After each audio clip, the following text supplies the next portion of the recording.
Hey everybody, I know I said I wouldn't be making many videos, but I like doing this and it gives me a good outlet. So really quick, I wanted to show you some of the footage that I had collected from using the N9SAB antennas. You've probably seen this around. I've been wanting to do this for a while as a kind of a thank you to Tim Ortiz, N9SAB, for making these antennas and for sending me the 40-meter antenna. It's been an amazing antenna and is perfect for my 13-foot mast on my soda operations.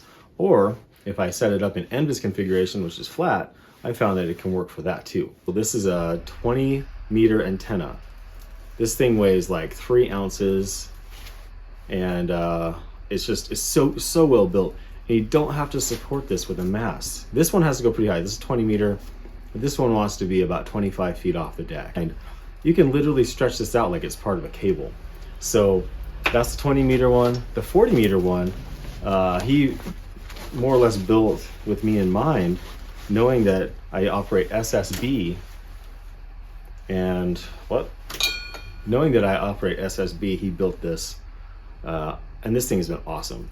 Same concept, super durable. And this runs, both these antennas, when they're properly set up, run like 1.1 to 1 SWR. I think depending on where I am on the band, this is 1.4 to 1 SWR.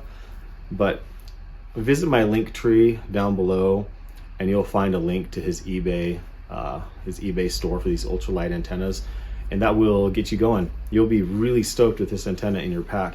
And you've probably seen on the Tech Preppers channel, he does linked dipoles as well. He also does Wyndham antennas with this. There's some cool stuff. Now, these are limited to about 25 watts, I believe. Double check when you check out. But 25 watts operating in the field is a lot of power. You can get away from all these buildings and structures. 25 watts is a lot. So, awesome antenna. Would recommend it to anybody, especially for portable operation. CQ, calling CQ for summits on the air. CQ, calling CQ for summits on the air. Summit to summit station, go again. Summit to summit station, go again.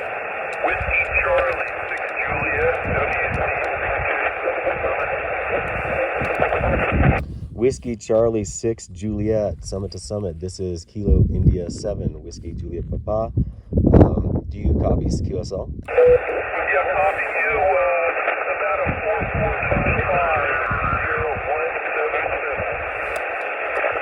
Okay, I copied the 4-4, copy the 4-4. You are about a 4 and 5, 4 and 5, 45. There's the antenna dangling over free space, but the feed point is actually only 4 feet above that rock. Get a little closer. And then there's the rest of it there. You see that guy line. These antennas are so tiny and microscopic, they're just so hard to spot. Okay, I attached the Nano VNA as I was putting this up in the air. Okay. And here's the feed point, which is about 10 feet off the ground. The legs are up to 30 feet off the ground. Let's see if we can get her over here. And my SWR right now across the band is very, very low. So, pretty great little dipole. I need to figure out the inverted V configuration. I'm going to probably do that next. All right, that is about 25 feet off the deck. And from what I can tell, the SWR is actually higher. I don't know what to say, but I think I can run this antenna a little lower than the recommended 25 feet. So just figuring it out, but it is flat right now. It's tension between 2 trees, and it looks pretty good up there anyway. Okay, I have this set up with my mast. So about 12 feet and 8 inches off the deck is the feed point. The legs, the end of the legs is about 6 feet off the deck. Kind of in a little bit more traditional fashion for me for a soda activation.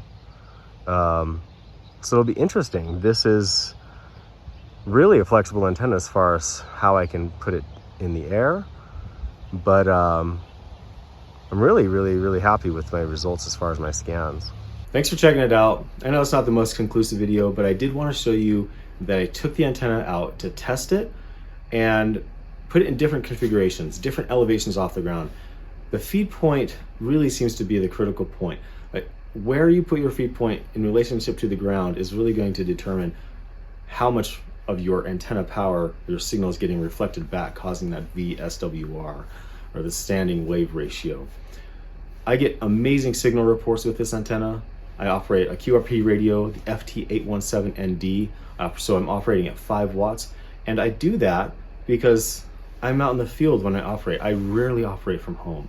And when I do, it's digital, and 5 watts is enough for that.